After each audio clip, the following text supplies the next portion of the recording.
am Chris Baranco here as always with my friend Ian Mills. It's Olympic season. It's a Saturday night that we're recording. We'll try to get this out a few days after, hopefully at the latest. Ian, how's it going? Good on this cold, blustery day. Yeah, I Really haven't really stuck been here. out. I haven't really been outside, but I am wearing my beanie because it's a John Craigie beanie, and we will be talking about John Craigie today. I've wanted to get to him on this podcast.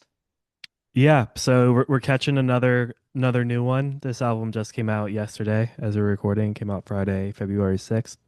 And I don't know where we are in the hierarchy of John Craigie fans, but I feel like we're pretty close to the top.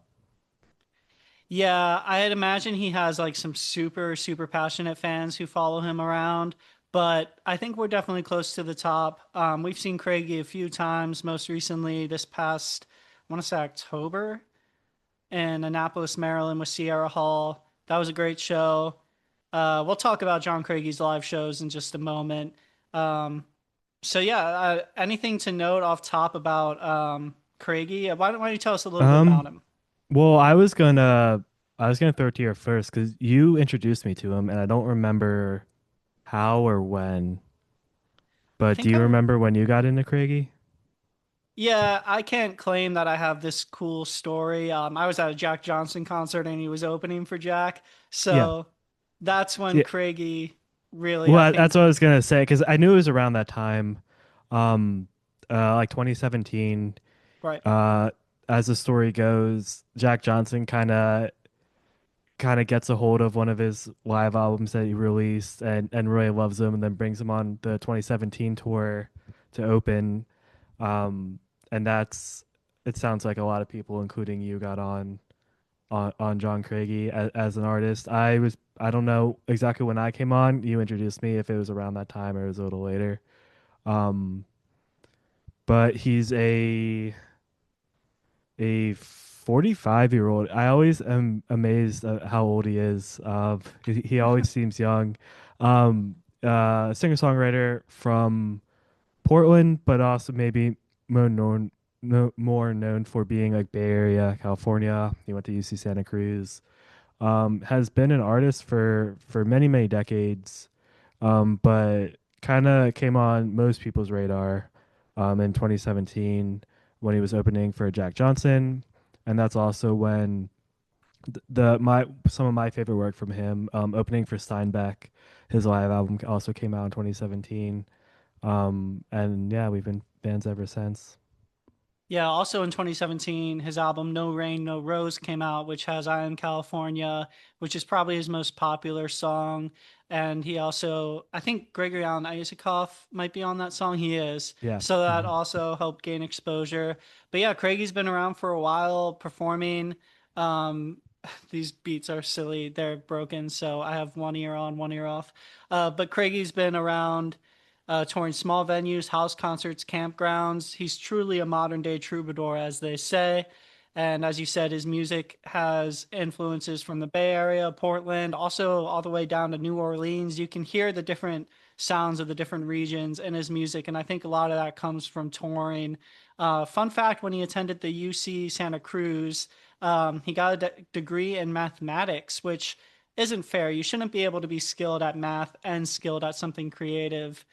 I always thought you just could do one or the other, so that's not fair. Yeah, yeah. Definitely has Santa Cruz vibes. Um, and just like it is like a pretty funny, pretty personable person. I know he talks about his sort of like social anxiety, but on the stage, his shows are always pretty fun. Definitely one to check out. We always try to catch him when he's rolling through town.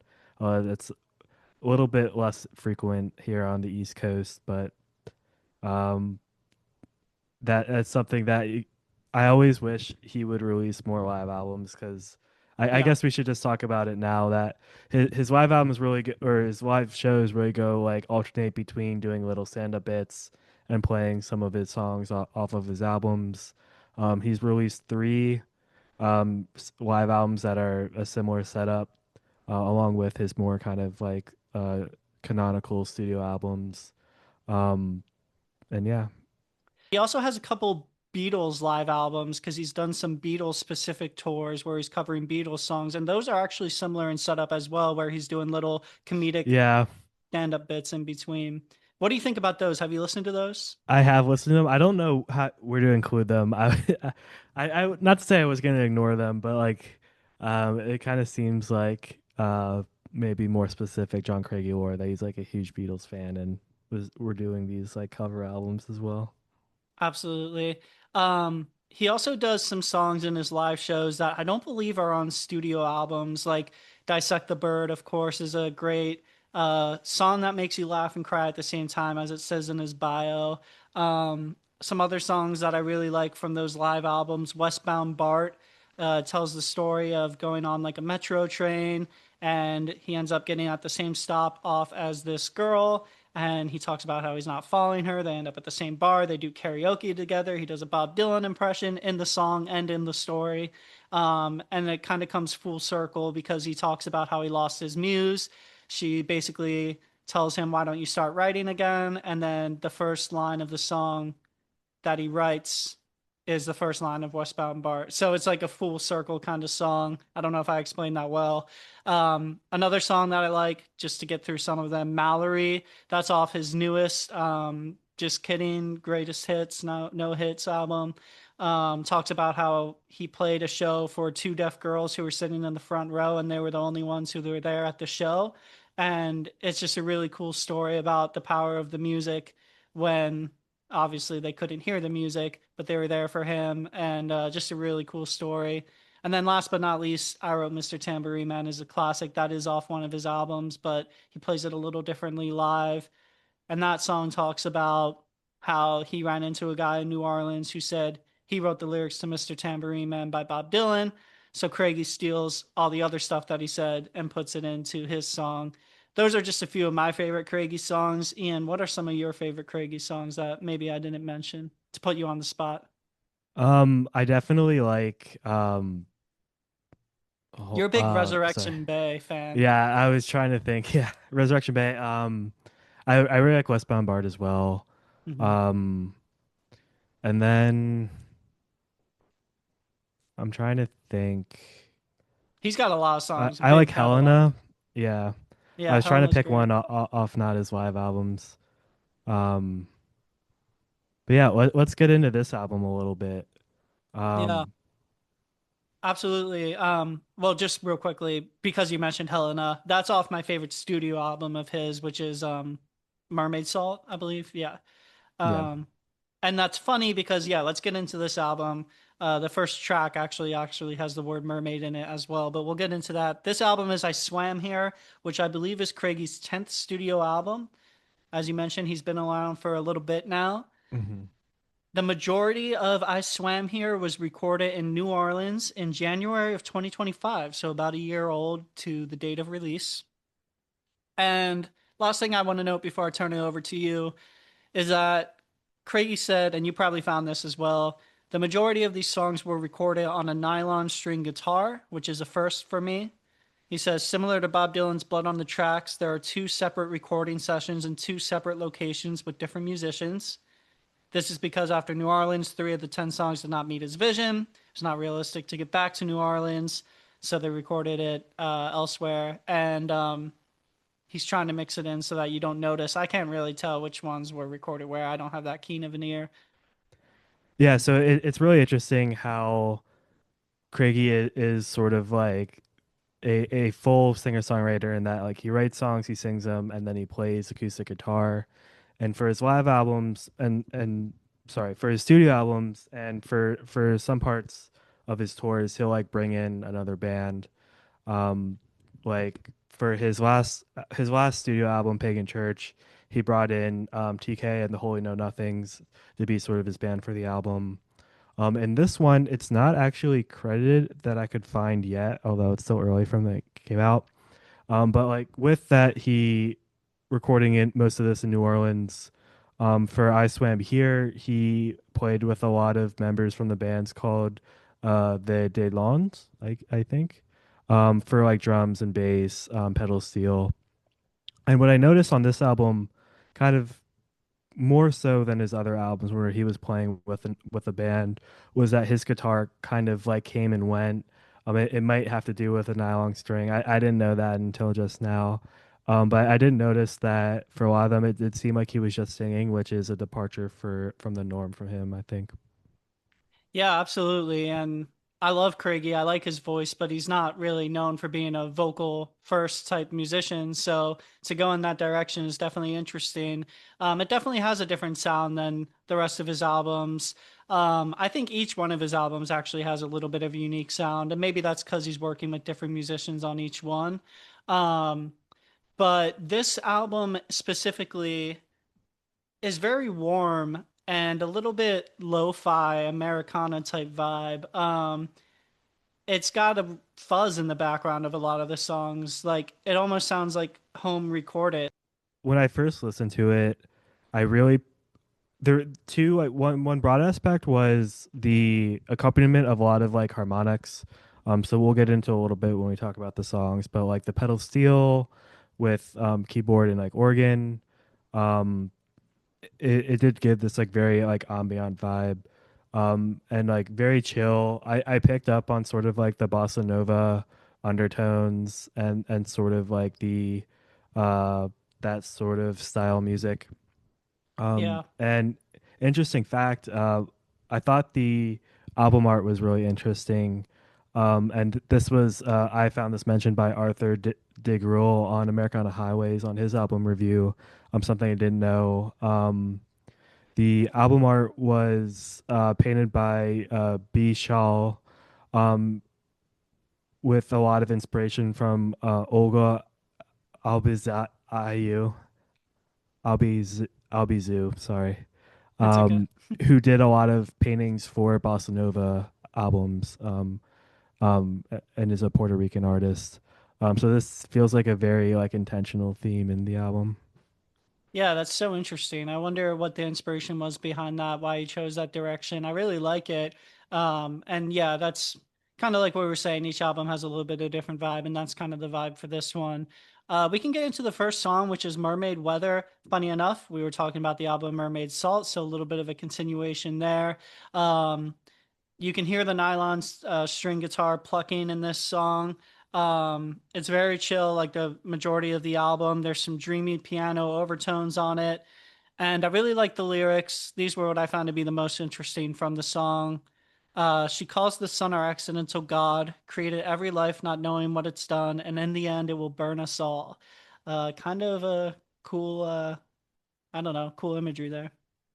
Yeah, this album, I definitely underestimated the first time I listened. Yeah, I listened to it first, and I was like, I didn't really know where to go with it. But as I listened to more, I got sort of how complex it was. And I think Mermaid Weather is a good start to this, where part of this album is like very sensual. There's like a lot of yeah, references to relationships in a couple of different aspects.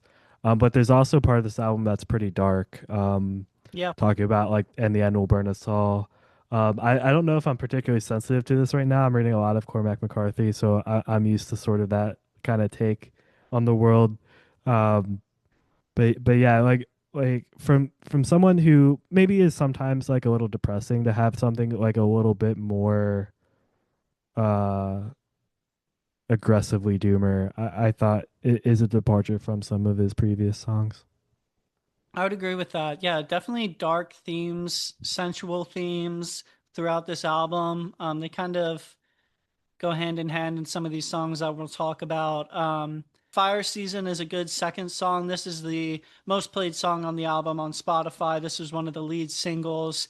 I think it charted, this is from greatforweb.com, charted all the way to number 13 on the Americana singles chart.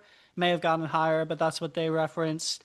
Has a catchy chorus, some cool, I don't know, is it lap steel guitar? It's kind of got this twangy guitar in it. I think it's all pedal steel. Pedal steel, I don't know the difference.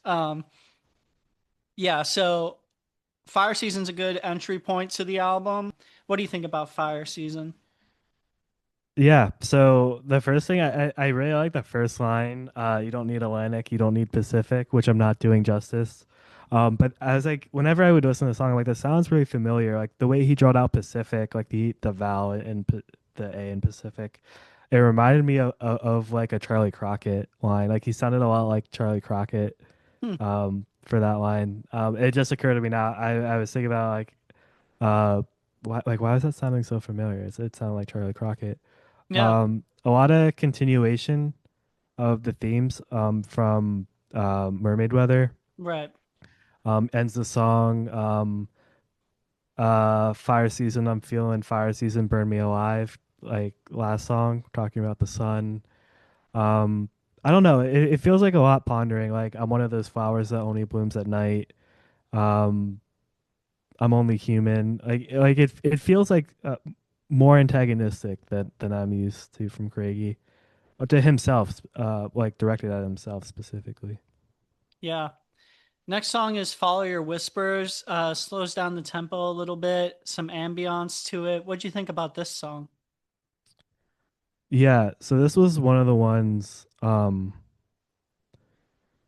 I thought was more like John Craigie. Like this sounded like a very classic John Craigie slow song. Um, Mentioning the sun again, I thought was interesting. Um, Hmm. I don't know. It seems like very pondering still. Like I've loved and I've lost, and I won't lose you again. Um, I didn't really know. It definitely fits in this part of this album, but I wasn't really sure what to make of it. Yeah, I don't have a ton on Follow Your Whispers. I'm still listening through this album, honestly, a few times. It is a grower of an album, like you mentioned. My first listen through um, wasn't as huge on it as I am a couple times through. I think the music has grown on me a little bit once I've like gotten more acclimated to the sound of it and what he's doing with the album. But into the next song, which I definitely want to talk about, I really like this one, Edna Strange. Um, I saw a few reviews mention like a bit of a Marty Robbins style to this. Um, I can hear it. I don't know if I would have come to that myself. The nylon plucking sounds great on this song particularly, and the ending lyrics are really cool. Nobody came for me, nobody knew. With husband and wives, I guess you don't look for clues. If anyone asks, I'll tell them the truth. I barely knew Edna Strange. Would you classify this as like a murder ballad? Yeah, I was gonna bring that up. Definitely a Hmm. murder ballad, which I was again like talking about sort of like a departure from the norm. Um, I think this was my favorite song off the album, although I'm not entirely sure yet. Um, I think when people are mentioning Marty Robbins, like more so like murder ballad type fitting into the genre than maybe like the technicality of the music. Um, Yeah. but yeah, I was really surprised when I listened to this song. I didn't think this would be a direction John Craigie let. Like we've talked about it before on the pod. Like I'm a big fan of murder ballads. Um, and I was really surprised to hear this. Hmm. Uh, and but it comes in with like classic John Craigie Hmm. lines. I really liked uh the second verse. She wore no wedding ring, but I wasn't blind. I saw the mark where it'd been. It just feels like I've always liked John Craigie's like lyricism and what he writes. But Yeah. this feels like him applying that to something that is more dark, which I found really interesting. Yeah, a really cool song. Definitely not your typical John Craigie song. I don't know how many murder ballads he's really done, so cool to see him step into that territory a little bit. Next song is Dry Land, which was one of the other singles, I believe, leading up to this album. Yeah, so Fire Season, Edna Strange, and Dryland were the singles. Right. And I get why this is a single. It has a very nice melody to it. Themes of like leaving the ocean, going on dry land, kind of like deteriorating in the city. Again, like kind of a doom and gloom type depressing song. What'd you think about it? Yeah, this was one of the ones where like very harmonic and the guitar kind of took a backseat, I think. Hmm. Um, One where again, like just his lyricism comes through, I think.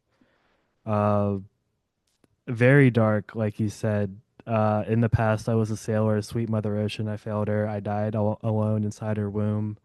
Um, I thought the lyricism is so great. I don't really know like what the perspective of the song is, because like the song specifically is about like like Hmm. I don't well I was gonna say like kind of being like a sailor, I guess. Yeah, Um, although maybe it is a little bit more metaphor than in reality. yeah. Um, but like it almost feels like bizarro world Jimmy Buffett, you know, like that's I sort of was like what I was gonna check. if I Like was getting Jimmy Buffett, but he's depressed. Although I think one could argue that Jimmy Buffett does also make depressing music, but that's probably another yeah, podcast episode. yeah. I definitely picked up on that like pirate looks at 40 type. I think it's just like the Mother Ocean imagery that makes me think of that. Next song is Call Me a Bullet. What do you think about this one? Yeah, so I don't know. I didn't really I kind of underestimated this song um until I was reading reviews and people were talking about the politics of it and I was like, "Oh yeah, I Yeah, get." Again, like another area where I don't really expect John Craigie to be. Not that he can't, but like this did feel kind of like because it was him that was talking about like the blood on the tracks sort of analogy, right? For this from what I album. read, yeah. Okay. This like felt kind of like very in the vein of Bob Dylan, I think. Um both maybe in like material but also just sort of like the structure of the song. Hmm. Um I don't know. I mean, he Craigie has been political, like clearly Yes, yeah. political in the past, Yeah. but this feels almost less like directly to event and more just like kind of meditation on the state of some things. So I don't know. I thought it was interesting. Yeah, Call Me a Bullet continues his political songwriting, and we go into Claws, which is the longest song on the album. And Edna Strange was my favorite as well. But this was actually, I think, my second favorite song on this album. Kind of sounds like a smoky back room in a bar. Uh, what do you think about this song? Yeah, like a little bit. This one feels more like country and western. Yes. Um, I think the Wolf reference to start, empty your pockets, howl at the moon. Um, he has a song kind of that could relate to, and also that's sort of kind of I guess a theme in a lot of western music. I really like the devil line, and the devil he plays the fiddle. It echoes all through hell. And from what I hear, you don't even play that well. I thought was really great. I really like that line. Um, and then talking about how he's not any better, but at least he's free. Kind of continuing on with a lot of these songs of this album, like feeling like he's struggling with something. Yeah, the devil is a recurring image throughout this album as well. Devil's mentioned in a few songs, I believe. Um, but yeah, just a smoky, cool, like I said, sounds like you'd walk into like some late night cocktail bar and this would just be playing on stage. Just a really cool vibe to it. So I enjoyed Claws. Next song is Mama I Should Call, which I actually really enjoyed as well. This is a little more of a major key sound, I guess. Cool background vocals on it in the Mhm. chorus. Um, so a I little will more just of a. mention before we go too Oh, sorry.